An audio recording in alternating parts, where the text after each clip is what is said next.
Hello friends, welcome to Vedang academy. आज के इस वीडियो में हम पर्यावरण और पारिस्थितिकी के विषय पर विस्तृत चर्चा करेंगे। देखिए फ्रेंड्स, एक इन्वायरमेंट और इकोलॉजी का जो विषय है ये दिन ब दिन इंपॉर्टेंट होता जा रहा है, क्योंकि जितने भी एग्जाम्स हो रहे हैं उनमें 2 से 3 क्वेश्चन और बहुत सारे एग्जाम्स में 4 से 5 क्वेश्चन पर्यावरण और पारिस्थितिकी से सीधे सीधे आ रहे हैं। देखिए बहुत आसान विषय है, तो आप लोगों के लिए ये वीडियो जो है वो हेल्पफुल होने वाला है, क्योंकि आने वाले ऐसी सीरीज़ में हम पर्यावरण और पारिस्थितिकी को कवर करेंगे। तो चलिए फ्रेंड्स, वीडियो को स्टार्ट करते हैं। तो सबसे पहले हम समझते हैं पर्यावरण और पारिस्थितिकी क्या है। देखिए पर्यावरण और पारिस्थितिकी जो है, जो विषय है, मतलब ये जो हमारे पर्यावरण को बेहतर जानने के लिए बेहतरीन विकल्प है। साथ ही विभिन्न प्रतियोगी परीक्षाओं में इससे संबंधित बहुत सारे प्रश्न पूछे जा रहे हैं। ठीक है, तो हमें क्यों पढ़ना है? क्योंकि बहुत सारे एग्जाम्स में इससे क्वेश्चन पूछे जा रहे हैं और कहीं ना कहीं पर्यावरण को बहुत ज़्यादा हानि हो रही है, इसलिए पर्यावरण से रिलेटेड क्वेश्चन ज़्यादा आने की प्रोबेबिलिटी बन रही है। तो अध्याय में हमें क्या क्या पढ़ना है फ्रेंड्स? तो सबसे पहले पर्यावरण एवं सतत विकास, पारिस्थितिकी, जैव विविधता, ग्रीन हाउस इफेक्ट और जलवायु परिवर्तन, ओजोन परत संरक्षण, वन्य और वन्य जीव अभ्यारण्य, जीव मंडल और रिजर्व, जो भी हमें टाइगर रिजर्व वगैरह जितने भी हैं वो सब पढ़ने पड़ेंगे। उसके बाद वैकल्पिक ऊर्जा, प्रदूषण और जल संरक्षण और विविध क्वेश्चन जो इससे रिलेटेड हैं। इसके बाद बात करें पर्यावरण की, तो देखिए पर्यावरण की परिभाषा देखिए, पृथ्वी पर हमारे चारों ओर पाए जाने वाला जल, वायु, भूमि, पेड़ पौधे व जीव जंतुओं का समूह है पर्यावरण कहलाता है। पर्यावरण के सभी घटक आपस में अंतर क्रिया करते हैं। ये सभी क्रियाएं जिस तंत्र में संचारित होती है उसे पारिस्थितिकी तंत्र कहा जाता है। तो देखिए जितने भी जीव होते हैं वो एक दूसरे से कनेक्टेड होते हैं। इसीलिए जैसे यहाँ पर एक मेंढक की बात करें तो इस मेंढक को किसने खाया? सांप ने खाया। और इस सांप को किसने खाया? इस बाज ने खाया। तो ये एक दूसरे से रिलेटेड होते हैं, इसलिए इसे क्या कहा गया है? पारिस्थितिकी तंत्र। पर्यावरण के एक अविभाज्य समष्टि है। इसकी रचना भौतिक, जैविक और सांस्कृतिक तत्वों वाले परस्पर क्रियाशील तंत्रों से होती है।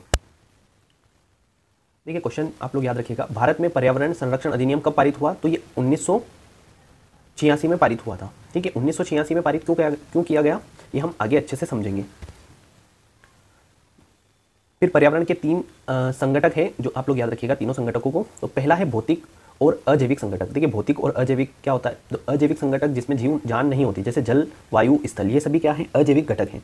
फिर जैविक संगठक की बात करें तो मनुष्य आ गए, जंतु, सूक्ष्म जीव, पादप जितने भी हो गए वो जैविक है। लेकिन उसके अलावा भी ऊर्जा संगठक होता है, जिसमें अपन दोनों तरह की ऊर्जाएं पढ़ते हैं, जिसमें सौर ऊर्जा और भूतापीय ऊर्जा को हम डिस्कस करते हैं। तो यहाँ देखिए मानव हो गया, उसका परिवार, समुदाय में रहने लगे, शैक्षणिक, और ये सभी आ गए। तो मानव द्वारा निर्मित ये उद्योग हो गए।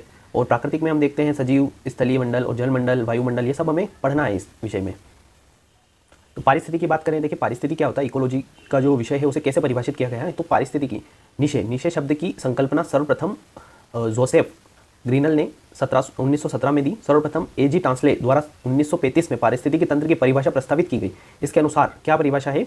पारिस्थितिकी तंत्र भौतिक तंत्रों का एक विशेष प्रकार का होता है जिसकी रचना भौतिक और अजैविक घटकों द्वारा होती है। इसके अनुसार पारिस्थितिकी तंत्र खुला विवृत तंत्र होता है। देखिए खुला तंत्र होता है पारिस्थितिकी तंत्र। आप लोग देखिए पेड़, सबसे पहले पेड़ हरा होता है, ग्रो होता है, फिर उसके बाद उस पर पत्तियाँ आती है, फिर वो पत्तियाँ गहरी हो जाती है, फिर जब पतझड़ का मौसम आता है तो पत्ते कुछ कम होने पक जाते हैं, फिर लाल पीले पत्ते दिखाई देने लगते हैं, फिर वो पत्ते क्या होते हैं? झड़ जाते हैं। फिर ये चक्र चलता रहता है।